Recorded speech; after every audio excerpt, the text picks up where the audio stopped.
everyone, in this video I'm going to show you how to send snaps from camera roll as a normal snap. So let's get started by going on to your contacts and let us differentiate between the two, like sending a normal photo and sending it like a snap. So let's have this.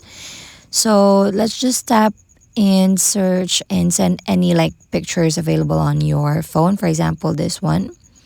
So as you can see, when we try to check on it, it is like a normal message or a normal snap sent.